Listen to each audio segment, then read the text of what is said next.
بیٹھنے کی وجہ سے، دینی باتیں نہ سننے کی وجہ سے مسلمانوں کے درمیان جو برائیاں داخل ہو چکی ہیں وہ ناقابل بیان ہیں اور انتہائی افسوسناک ہیں۔ وہ دھوکہ دہی کا وہ کون سا خبیث اور غلیظ عمل ہے جو مسلمانوں کے درمیان اب پایا نہیں جاتا ہے۔ ایک عجیب وبائی کیفیت یہ پیدا ہو گئی ہے کہ آدمی صرف سیلفش، خود غرض بن گیا ہے۔ اس کا سب کچھ فائدہ ہو، سامنے والے کا نقصان ہوتا چلا جائے، کوئی بات نہیں۔ یہ ہمارے یہاں کا اصول بن گیا ہے۔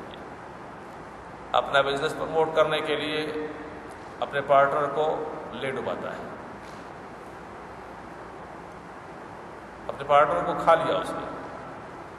حضرت مہاجر مدینہ علامہ ضیاء الدین مہاجر مدینہ، جو امام اہل سنت سیدی اعلی حضرت امام احمد رضا فاضل بریلوی رضی اللہ تعالی عنہ کے مرید ہیں، اور حضرت کی خلافت بھی ان کو تھی۔ مدینہ منورہ میں وہ 50 یا 60 سال تک رہے۔ وہیں وصال ہوا، جنت البقیع شریف میں ان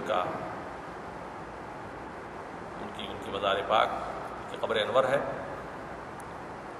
حضرت نورانی میاں کے دادا سسر، ان کی کتاب ہے، ان پر لکھی گئی، اس میں ایک واقعہ لکھا ہوا ہے، اتنا دلچسپ ہے کہ پڑھ کر کے روح سرشار ہو جائے صاحب۔ مدینہ منورہ کے لوگوں کی ذہنی پاکیزگی، کہ مدینہ کے باشندے جو ہیں، اللہ تبارک و تعالیٰ نے ان کو خدا جانے کس خمیر سے پیدا کیا ہے کہ کتنے نفیس ہوتے ہیں۔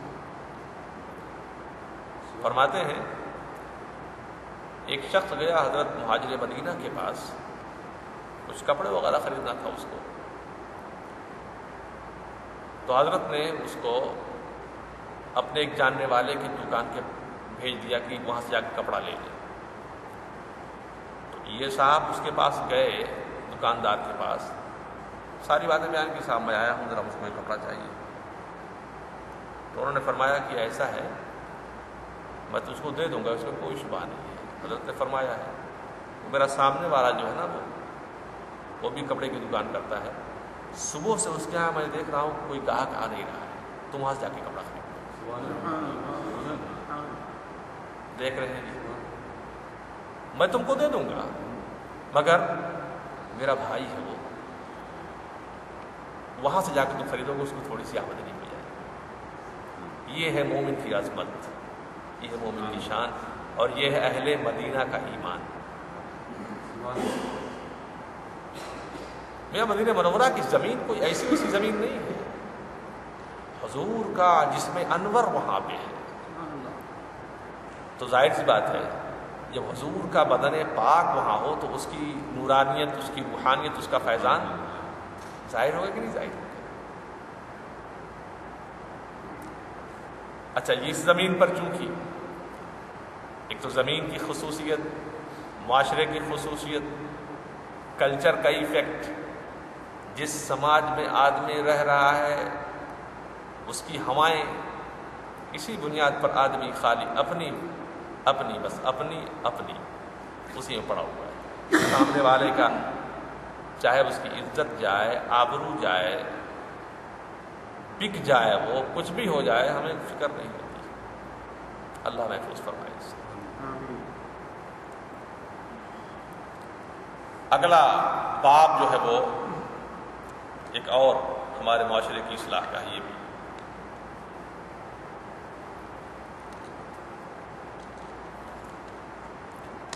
باب السباب، گالی دینا۔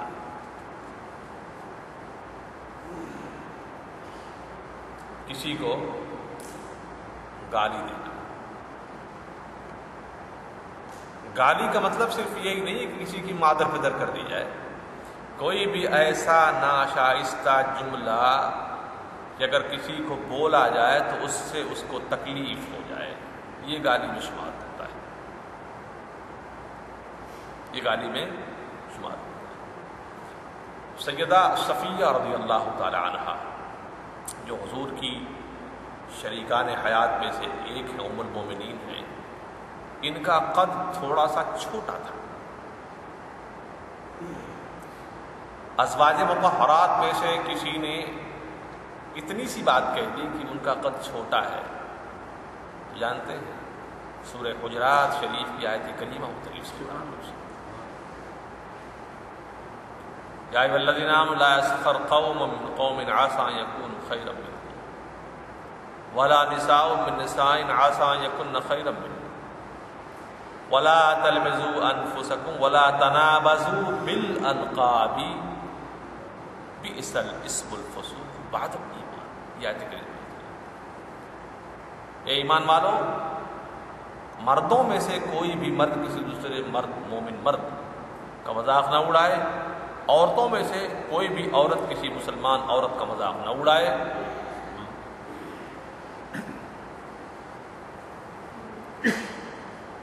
ولا تلمزوا انفسکم ولا تنابزوا بالالقاب، اور ایک دوسرے کی طرف یوں اشارہ کر کے ہاتھوں سے یا آنکھوں سے، ہے نہیں ایسے بولتے ہیں، یہ بھی نہ کریں،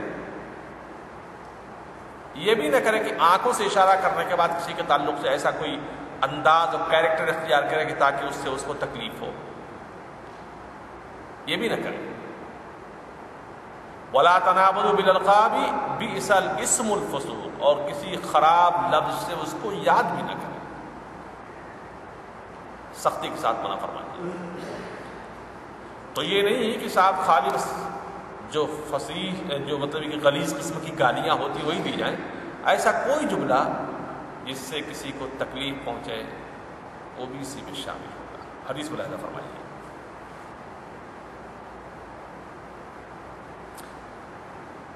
یہ حدیث اس سے پہلے گزر چکی ہے۔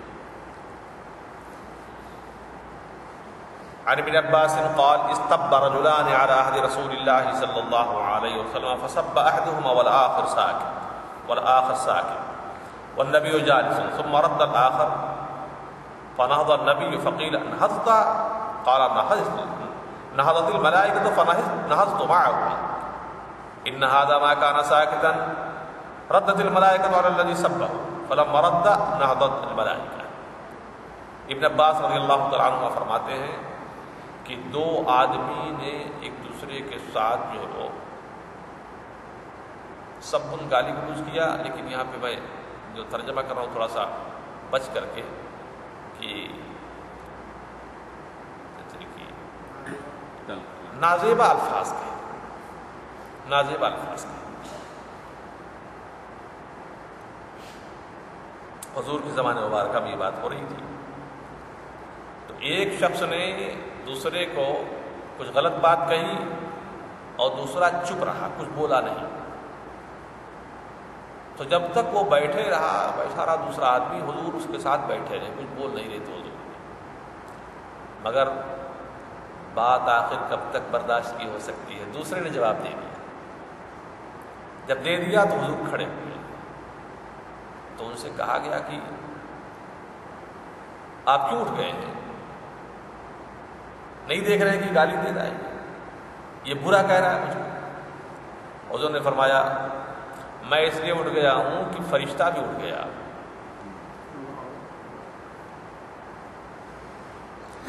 میں اس لیے اٹھا ہوں کہ فرشتہ اٹھ گیا ہے، میں فرشتے کے ساتھ بیٹھا ہوا تھا یہاں پہ، جب تک یہ شخص خاموش تھا، تو جب تک خاموش تھا، ان هذا ما كان ساکتا ردت الملائکۃ علی الذی سبہ، تو فرشتہ اس کی گالی کا جواب دے رہا تھا، لیکن جب اس شخص نے جواب دے دیا تو فرشتہ چلا گیا، اس لیے میں بھی جا رہا ہوں۔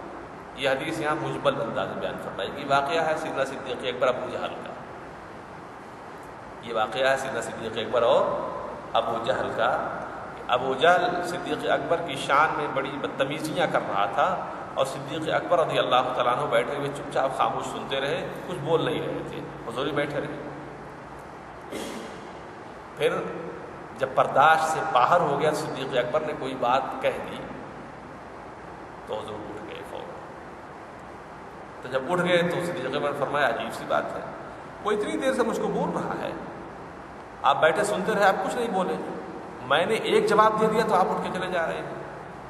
تو حضور نے ارشاد فرمایا جب تک تم خاموش تھے فرشتہ تیری ہر بات کا جواب دے رہا تھا، اور چونکہ اب آپ نے جواب دینے کی پوزیشن خود اختیار کر لی، فرشتہ جا رہا ہے تو میں بھی چلا جا رہا ہوں۔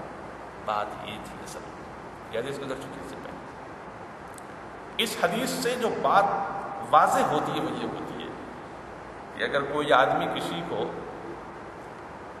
طعن و تشنیع کر رہا ہو، غلط جملے بول رہا ہو، تو خاموشی میں اس کے لیے بڑی بہتری ہوتی ہے، اس لیے کہ اس وقت تک اس کو صبر کا بھی ثواب ملتا ہے، اور ممکن ہے کہ اللہ تبارک و تعالی وہ فرشتے جو اس کے ساتھ مقرر کیے گئے ہیں ان میں سے کوئی فرشتہ بھی اس کی بات کا جواب دے رہا ہو، ممکن ہے